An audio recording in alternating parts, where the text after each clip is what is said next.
There's no need to feel guilty. I haven't done anything I'm ashamed of. Maybe I should have killed 400 or 500 people, then I would have felt better.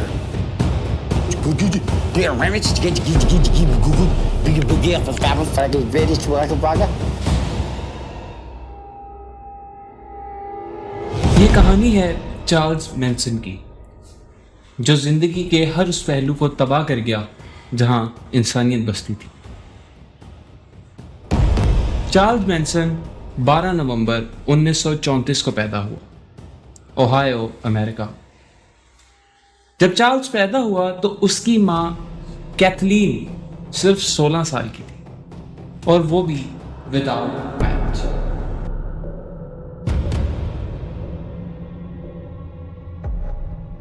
Charles की इस पैदाइश को दाग के तौर पर देखा गया, सिर्फ इस वजह से कि उसकी मां की शादी नहीं हुई।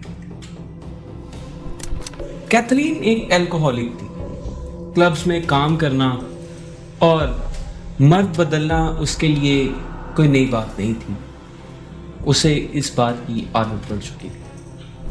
दोस्तों, चार्ल्स का बचपन रोडों पर, जेलों के दरवाजों पर या फिर फोस्टर केयर के हवाले में गुजरा। दोस्तों, इंसान जब मोहब्बत से महरूम होता है तो उसके पास सिर्फ 2 ऑप्शंस बचते हैं, या वो फकीर बन जाए या कातिल। और चार्ल्स ने दूसरा ऑप्शन चुना। 10 साल का हुआ तो चोरी स्टार्ट की, 13 साल का हुआ तो ऑटो थेफ्ट में पकड़ा गया। जेल उसका दूसरा घर बन चुकी थी। हर बार छूटा नया क्राइम किया, फ्रॉड, गन चोरी, चेक फॉर्जरी, एंड मेरे पास इस टाइम बहुत सारी लिस्ट है इनके क्राइम्स हैं।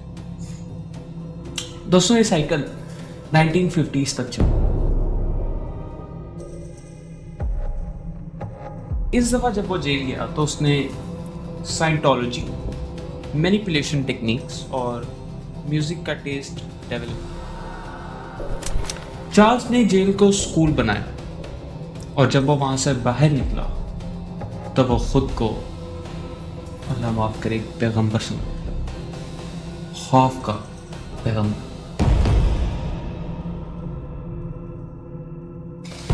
Boxcar and a jug of wine and a straight razor if you get too close to me. दोस्तों, 1960s के दौरान चार्ल्स मैनसन ने हॉलीवुड का रुख किया, लेकिन इस दौरान उसके जितने भी गाने और लिरिक्स थे हॉलीवुड को वो पसंद नहीं आए, और फिर उसने अपने लिरिक्स में आहिस्ते आहिस्ते दुनिया को जलाना शुरू किया। मैनसन ने एक स्पिरिचुअल कम्यून बनाया जिसका नाम उसने रखा द फैमिली। अब उसकी इस सारी खेल में एक ट्रिक थी, और वो ट्रिक क्या थी कि उसने उन लड़कियों को टारगेट किया जो कि हिप्पी यंग गर्ल्स थी। उसके बाद उसने उन मर्दों को टारगेट किया जो मेंटली अनस्टेबल थे, और उन्हें कंफ्यूज्ड मर्द कह सकते हैं हम लोग। दोस्तों, LSD, ड्रग्स, सेक्स रिचुअल्स और माइंड मैनिपुलेशन से उन लोगों को, उस आदमी ने ये फील करवाया कि नाउज़ुबिल्लाह उनका खुदा वही है जो कि उन्हें कंट्रोल कर सकता है।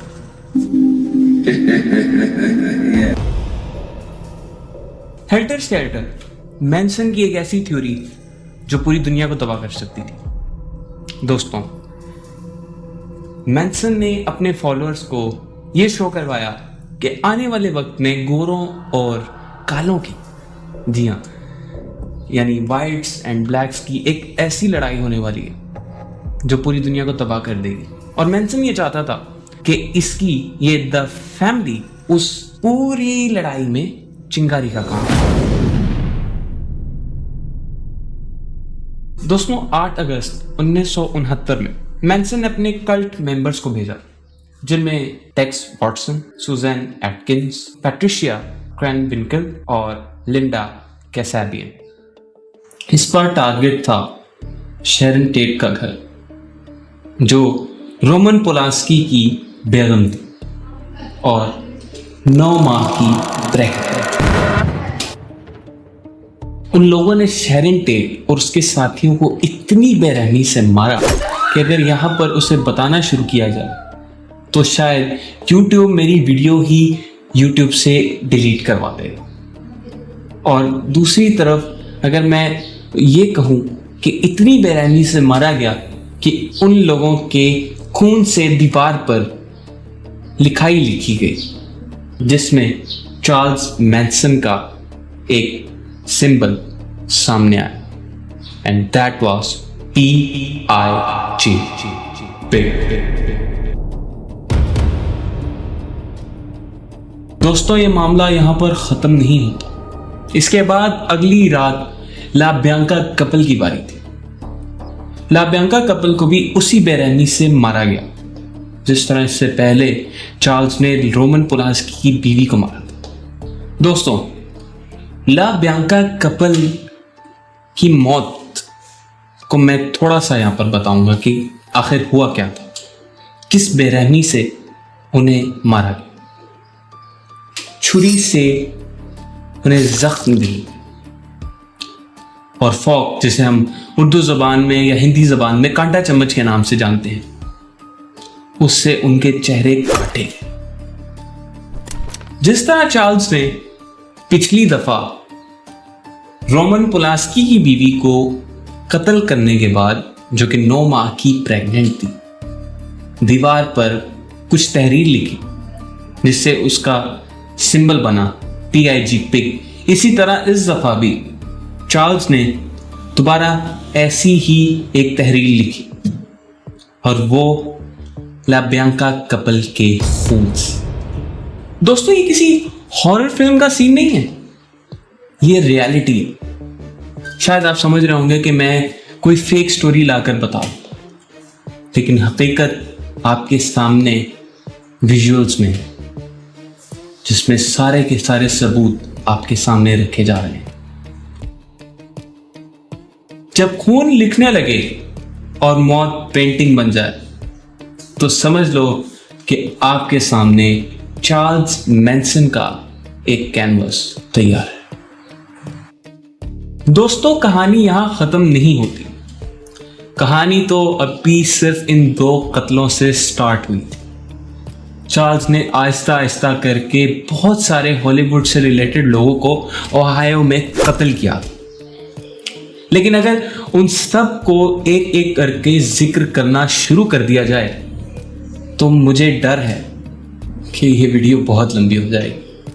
खैर, इन चीज़ों को कंक्लूड करते हुए अब उस बात पर आते हैं जहां हम सबको इस कहानी में इस मोड़ का इंतजार है, उसकी सजा, अरेस्ट एंड ट्रायल। दोस्तों, 1969 में जब चार्ल्स को अरेस्ट किया गया और कोर्ट में यह मुकदमा जज के सामने पेश किया गया तो यह मुकदमा एक फिल्मी सीन से कम नहीं था। दोस्तों, इस वक्त मैनसन ने कोर्ट रूम में अपने चेहरे पर टैटू बनाया और मजे की बात तो यह है कि उसके सारे फॉलोअर्स के भी इसी तरह के टैटूज थे। दोस्तों, जज को धमकियां, प्रोसिक्यूशन पे थूकना और गाने गाकर ट्रायल को डिस्टर्ब करना और रोकने के लिए चार्ल्स ने सब कुछ ट्राई किया। दोस्तों, ये सिर्फ एक केस नहीं था, ये शायद एक कल्ट की तबाही का ट्रांसमिशन, लाइव ट्रांसमिशन। दोस्तों,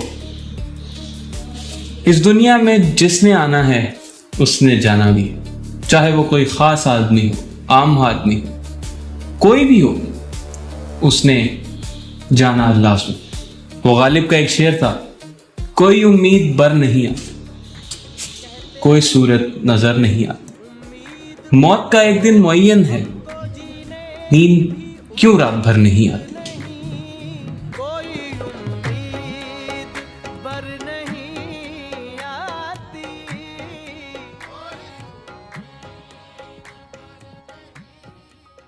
सन 1971 मैनसन को उम्र कैद की सजा हो गई, लेकिन इस उम्र कैद की सजा में उसने मीडिया को नहीं छोड़ा। यानी जिस पैशन को लेकर वो शुरू में हॉलीवुड में आया, जहां पे उसको दुत्कार दिया गया, उसने वो पैशन अभी भी नहीं छोड़ा। उसने अपनी सिंगिंग से या जो भी आर्ट वो करता था, उसने उससे अपनी फैन फॉलोइंग क्रिएट की और जेल में भी उसे एंजॉय करता। दोस्तों, 2017 में चार्ल्स की मौत हो चुकी है, लेकिन मैं एक बात पे परेशान हूं। चार्ल्स की मौत तो लिखी ही थी, लेकिन इतने बड़े दरिंदे को क्या उम्र कैद की सजा सुनाना ठीक था? आप इस बारे में क्या कहते हैं? दोस्तों, मैनसन तो मर गया, लेकिन आज भी उसका जहर हवाओं में घूम रहा है, क्राइम की शक्ल। इंसान एक शक्ल नहीं है, एक जहन होता है, सोच होती है, और चार्ल्स मैनसन उसी सोच के कातिल का नाम। इस वीडियो के साथ मुझ मोहम्मद उमैर और इस वीडियो के डायरेक्टर वलीद को इजाजत दीजिए। आपसे मुलाकात होगी एक नई स्टोरी और एक नए थ्रिलर के साथ। तब तक के लिए अपना और अपने गिरदो नवा के लोगों का ख्याल रखें। खुदा हाफिज।